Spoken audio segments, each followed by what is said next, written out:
Hey guys, and welcome back. So now we're ready to start meshing our scene, and I have the cache here, and I have copied the wavetang object from the original scene. I'm gonna delete this, set this to 0.025. This is what has been used in the final sim, and I'm gonna use these values because the domain I created in this scene was different than the original one Igor had in his scene, and mainly this, I didn't have the center shifted like this, so I'm just going to use this node, but you guys should refer and connect the one in your scene. So if we go to flip source, this is the one we should be using. Okay, so we're going to take a look at meshing using the particle fluid surface node first, and then we'll see how we can improve upon that. So let's create a particle fluid surface, sorry. And I'm gonna connect this. I'm gonna connect the, well, not now. I'm gonna avoid computing as much as possible, and we'll only do it once. But if we run the node, actually let's do it now. So I'm going to increase this by 4. I'm going to multiply it by 4 so it's faster to compute. And I'm going to show what we need to change for this to work properly.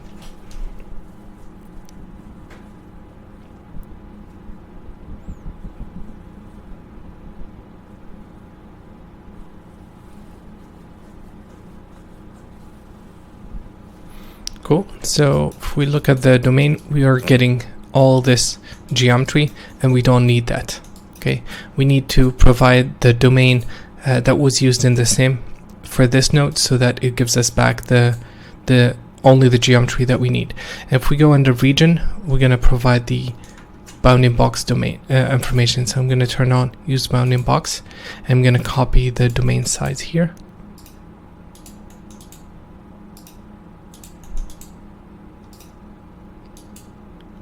And now if we compute,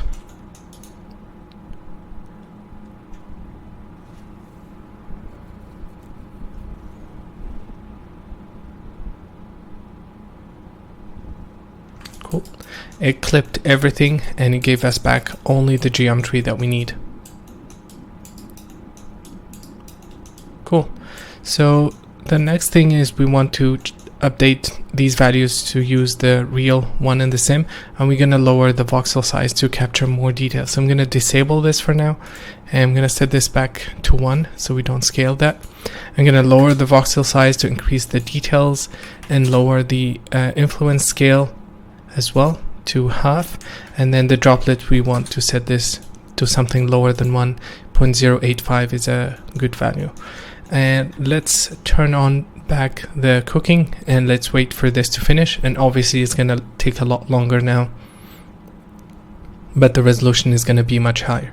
Now, as we saw in week 2, I believe, yeah, in week 2 we had to use different values based on how fast the fluid is moving.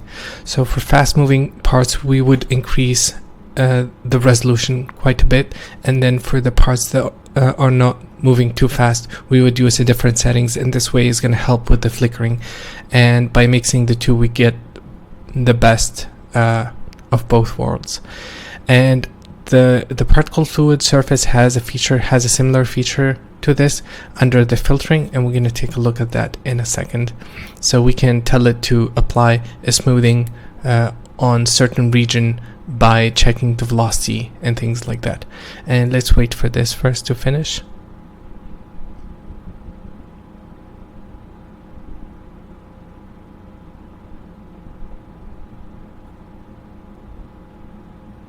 So meshing is not that fast, in fact, especially with high-res sims. And it's almost done.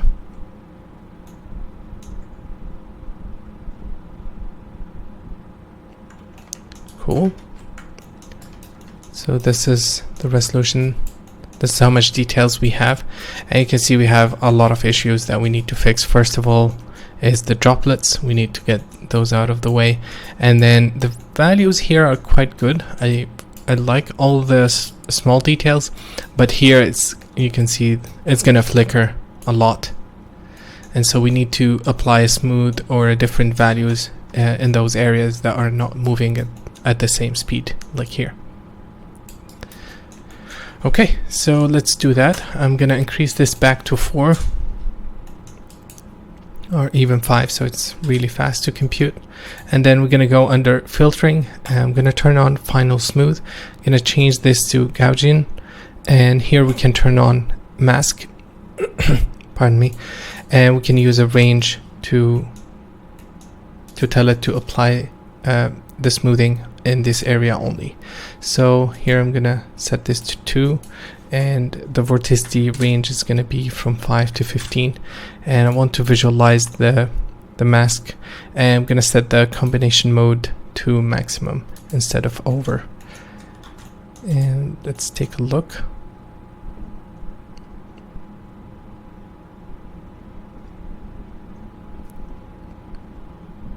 And we'll do a test with, we'll do another version with this off.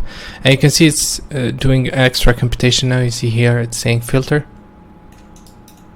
And this is the ranges of the mask that we picked. And let's turn off masking.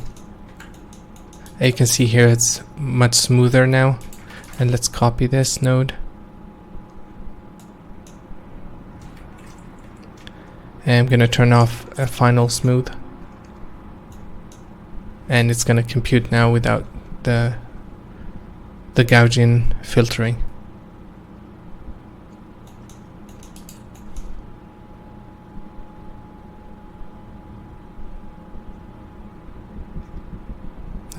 It's gonna recompute this again, sorry. And almost done. So this is with the smooth, and this is without. With the smooth and without. You can see it's affecting a lot of details in the sim.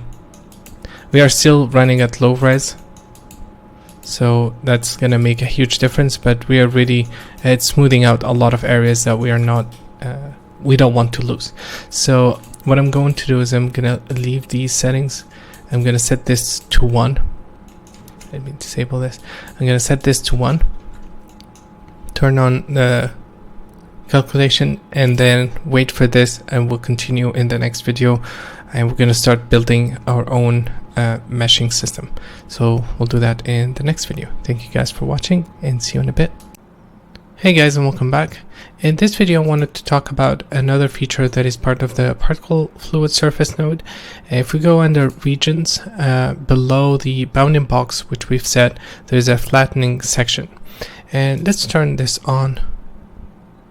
And so with these kind of sims, we always want to have a perfect flat edges around the boundaries, and this is very important because we need to blend this with an ocean.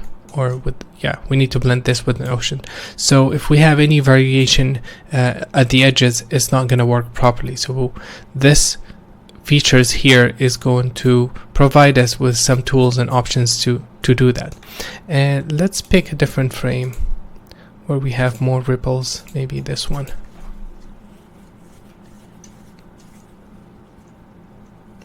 And I used a very low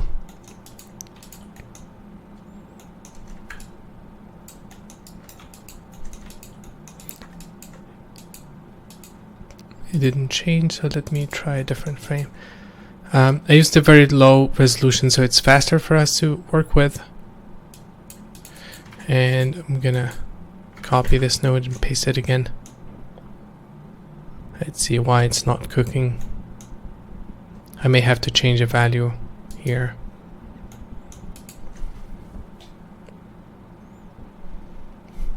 Cool, so it worked. And we're not seeing a lot of details at the edges at the moment, but that's fine. I'm gonna lower a few values here so it's faster to work with. I'm gonna set this to 0.75, and let's see how much resolution we get. I'm also going to turn filtering because this slows down the process quite a bit.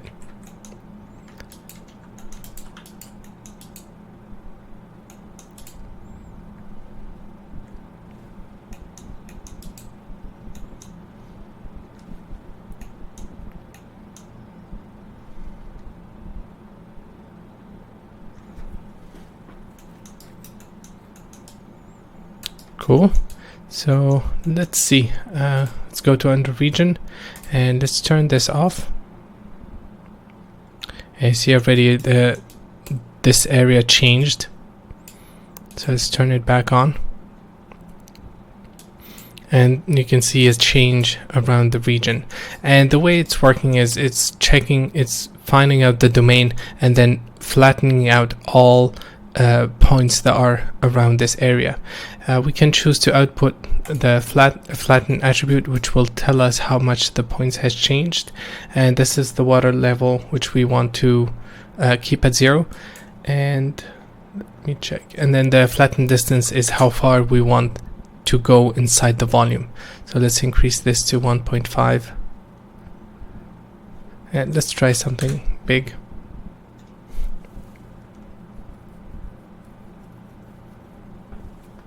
Yeah, you can see it started going in and affecting this area as well. And we can also add some padding to this. I'm going to set it to 2 on both axes. And I'm going to set this back to 1.5. Another thing that we like to do as well to nicely blend this is to extend the flip area. Yeah, see already it extended it. Sorry, it made some padding here.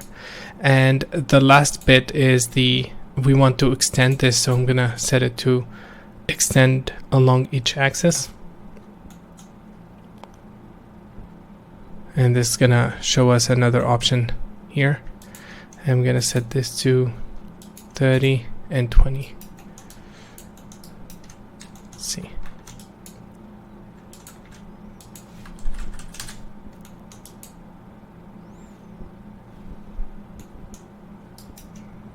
And it's taking the edges here and extruding them. Now obviously it's not perfect. You can see already there is some issues here, but the idea is to create room like this around the entire geometry. But with all this, it's not it doesn't work really well, especially that this node is quite slow. So we're gonna implement our own system that is much faster and much easier to control. And we still have, you see here, all this is actually an issue that we need to fix. We're gonna fix that once we start implementing our custom solution. Thank you guys for watching, and see you in a bit.